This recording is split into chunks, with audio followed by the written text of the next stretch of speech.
कभी प्रेम किया है? लव किया है तो ये तो जानते ही होंगे कि प्रेम में कोई शर्त नहीं होती, लेकिन शांतनु और गंगा के प्रेम में थी। और ये शर्त शांतनु को तब भारी पड़ने लगी जब गंगा ने एक एक करके अपने बच्चों को नदी में बहाना शुरू कर दिया। मैंने शांतनु की वो पीड़ा देखी है। मैं वो आंख हूं जिससे कुछ छिपता नहीं। मैं आकाश हूं। गंगा अपने बेटों को बहाती जा रही थी और सवाल न करने की शर्त से बंधे हुए शांतनु बस तड़प रहे थे। लेकिन जब गंगा 8वें बच्चे को लेकर नदी की ओर गई तो शांतनु से नहीं रहा गया और वो उसके रास्ते में आ गए। गंगा, बस गंगा बस, मैं ये अनर्थ नहीं होने दूंगा। कैसा अनर्थ महाराज? मैंने कब अनर्थ किया? आज मैं तुम्हारी कोई बात नहीं सुनूंगा गंगा। तुम मेरे पुत्र को ऐसे नदी में नहीं बहा सकती। क्या आप भूल गए महाराज कि मैंने आपसे विवाह के लिए एक शर्त रखी थी? आपने मेरी शर्त तोड़ दी महाराज, इसलिए अब आप मुझे रोकने का अधिकार खो चुके हैं। आपका ये 8वां पुत्र मेरे साथ रहेगा और मैं इसे इसके योग्य शिक्षा दूंगी। नहीं देवी नहीं, मैं आपसे क्षमा करें महाराज, मुझे रोकने की कोशिश ना करें। मैं आपकी पीड़ा समझती हूं, इसलिए उचित समय पर आपका ये पुत्र आपके पास लौट आएगा। गंगा के उस 8वें पुत्र का क्या हुआ पंचाली? वही 8वें पुत्र तो पितामह भीष्म है। उन्हें धरती लोक के कष्टों को भोगने का जो श्राप मिला था, वही कष्ट तो वो आज भोग रहे हैं। कैसा श्राप? किसने दिया था वो श्राप? पितामह पिछले जन्म में देवलोक के उन 8 वसुओं में से एक थे जिन्होंने महर्षि वशिष्ठ की गायें चुराई थी। क्रोध में महर्षि ने उन्हें धरती लोक में जन्म लेने का श्राप दिया। देवी गंगा ने उन वसुओं को अपने गर्भ से धरती लोक में जन्म दिया और फिर गंगा में बहाकर उन्हें मुक्ति दिलाई। बस बचे रह गए 8वें वसु भीष्म। तो उन्हें देवी गंगा ने 16 वर्ष की आयु में महाराज शांतनु को सौंपते समय कहा था, मैंने जो किया उसी में देवलोक के वसुओं का कल्याण था। महाराज शांतनु, आपने इस 8वें पुत्र का जीवन बचा लिया था, जिसका नाम मैंने प्रभास रखा है। इसे इस धरती पर बहुत लंबा जीवन जीना है और मैंने इसे वो सारी शिक्षाएं दी हैं जिनके बल पर यह आपका योग्य उत्तराधिकारी बन सके। पर पितामह, उत्तराधिकारी कहाँ हुए? पर गंगा ने भी तो ये नहीं कहा था कि वो पुत्र उत्तराधिकारी होगा। गंगा ने तो बस उन्हें उत्तराधिकारी बनने के योग्य बनाया था। ये सोचकर कितना अजीब लगता है ना पंचाली कि हमारे कुल की कथाएं हमें ही नहीं पता।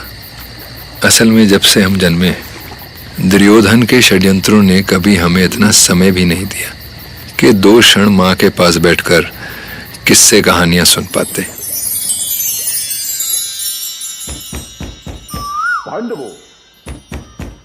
पांडवों, कौन आवाज दे रहा है हमें? मैं देखता हूं, उस नीच दुर्योधन का कोई दूत होगा।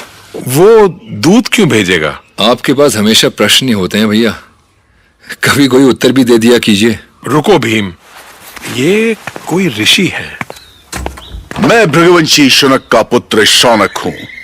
मैंने वर्षों धर्म और न्याय की साधना की है और मैं चाहता हूं कि तुम्हारे साथ न्याय हो। हमें आशीर्वाद दे ऋषिवर और हमारे योग्य सेवा बताएं। कल्याण हो।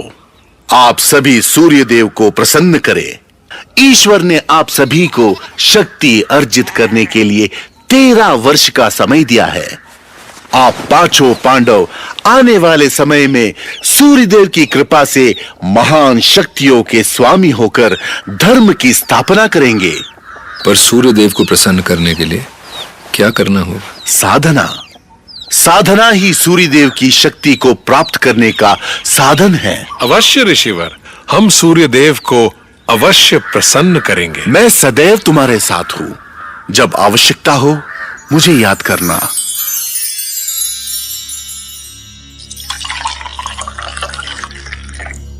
क्या हुआ मामा, बड़े प्रसन्न लग रहे हैं आप। तुम्हारे पिताश्री की बातों पर हंसी आ रही है भांजे। उनकी मानसिक स्थिति कुछ ठीक नहीं है। ऐसा क्या कह दिया उन्होंने। आज वो पांडवों के भक्त महात्मा विदुर को प्रवचन दे रहे हैं। कुछ करो विदुर, जैसे भी हो कोई ऐसा उपाय करो कि कौरव और पांडव मित्र बन जाएं। ये अचानक आपको क्या हो गया महाराज? आपको ऐसे विचार क्यों आ रहे हैं? पांडवों के वनवास की बात पर सब मेरी हंसी उड़ा रहे हैं। इधर तात भीष्म का उबाल खाता क्रोध और उधर ऋषि मुनि और प्रजा। क्या पता कौन कब मुझ पर बरस पड़े। ये तो मुझे पहले से ही पता था महाराज। आपने कैसे सोच लिया कि अधर्मी और अन्यायी का पक्ष लेकर भी आप चैन से रह सकेंगे? तुम दुर्योधन को अधर्मी और अन्यायी कह रहे हो विदुर?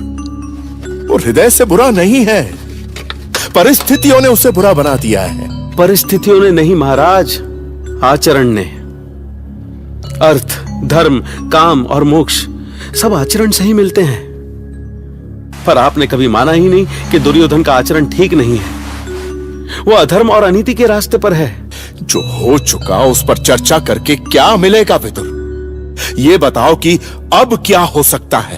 अब एक ही उपाय है महाराज, कि आप पांडवों को वापस बुलाएं और उन्हें सम्मान से उनका राज्य वापस लौटा दें। और सबसे खास बात, आप कुमार शकुनी को गांधार वापस भेज दीजिए।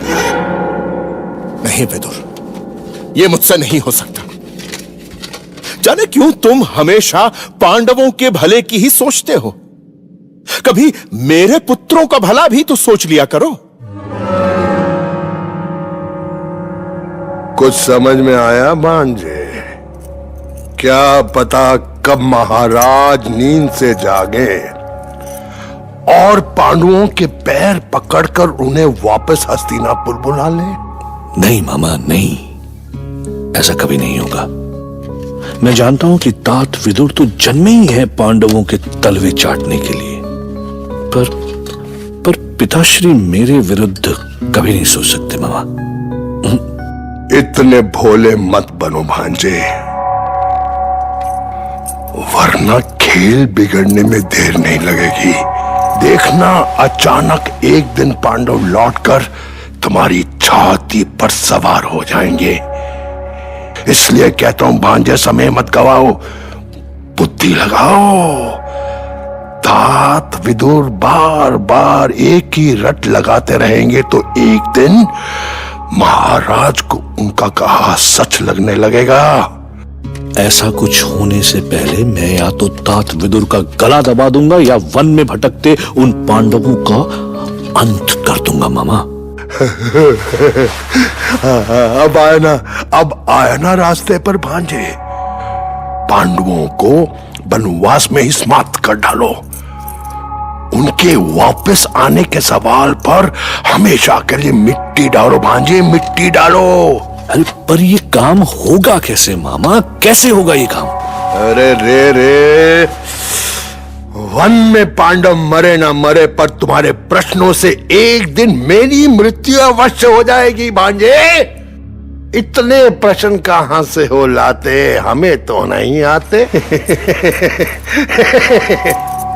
भांजे, कब क्या और कैसे करना है हम तुम्हें बताएंगे। हम लोमड़ी सा सोचो और बाग सा नोत्यो। ओम सूर्याय नमः। ओम भास्कराय नमः। ओम आदित्याय नमः।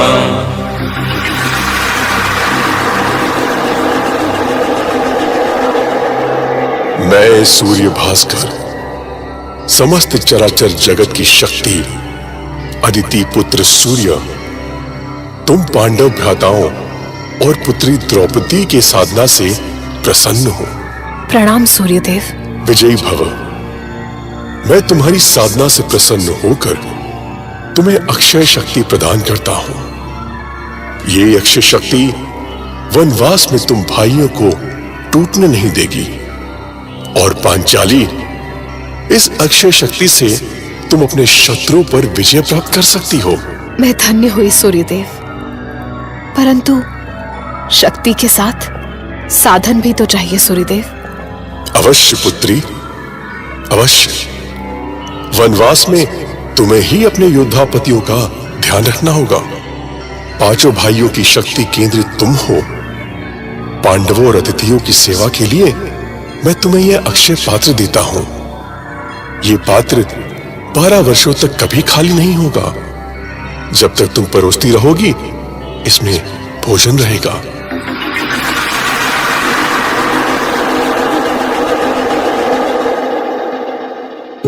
ये अक्षय पात्र आगे चल के द्रौपदी के बड़ा काम आया। खैर, आगे की कहानी आगे। अभी तो चल के दुर्योधन का हाल चाल ले लेते हैं थोड़ा सा, जो पांडवों से युद्ध की तैयारी कर रहा है।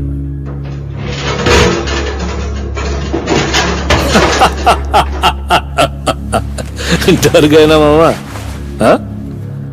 ये अस्त्र शस्त्र आपके लिए नहीं है, उन पांडवों के विनाश के लिए है। ये देखिए, ये गदा, ये शूल, पाश, ये चक्र और ये खड़ग देखिए मामा, और इसकी धार देखिए। और मामा, ये बहुत विशेष है, मुदगर। और ये चंद्रहास। चंद्रहास से क्या चिड़िया मारोगे मेरे प्यारे भांजे? बेचारे शक्तिहीन पांडवों के सर्वनाश के लिए इतने भारी अस्त्र शस्त्र की क्या आवश्यकता है भांजे? एक तो आपकी ये गोलमोल बातें मुझे समझ नहीं आती मामा। अस्त्र शस्त्र ही नहीं, मैंने विशाल सेना भी बना ली है। योद्धा से ज्ञानी बड़ा, शस्त्र से बड़ा है ज्ञान। शस्त्र तो केवल घायल करे, बुद्धि ले ले प्राण। समझा भांजे? ऋषि पराशर के शिष्य कुशरव पुत्र परम सिद्ध महर्षि मैत्रेयी पधार रहे हैं। बंद करो ये जय जयकार। ऋषिवर, जहां धर्म की सत्ता हो, जहां छल और कूटनीति का राज हो, जहां राजा अंधा हो, वहां एक ऋषि की जय जयकार से बड़ा झूठ और कुछ नहीं हो सकता। बंद करो। महाराज धृतराष्ट्र, ये ऋषि मैत्रेय का वचन है। यदि आप अब भी सावधान नहीं हुए तो हस्तिनापुर का सर्वनाश होगा, सर्वनाश। संसार की कोई शक्ति हस्तिनापुर को बचा नहीं पाएगी। ऋषिवर, क्या हुआ ऋषिवर? ऐसा क्या हो गया? आपके इस क्रोध का कारण क्या है? कारण आपको पता नहीं महाराज, या आप स्वीकार नहीं करना चाहते। ऋषि का क्रोध देख के महाराज धृतराष्ट्र कांप गए। बोलते क्या, खुद ही उनके मन में चोट था। आखिर इनडायरेक्टली इस सब के पीछे थे तो ही। चोर पकड़ा जाता है तो जुबान सिल जाती है जनाब, और तब पुलिस के डंडे से भी भारी पड़ता है अपना जमीर। कभी टटोला है जमीर? समय निकालिए, मजा आएगा।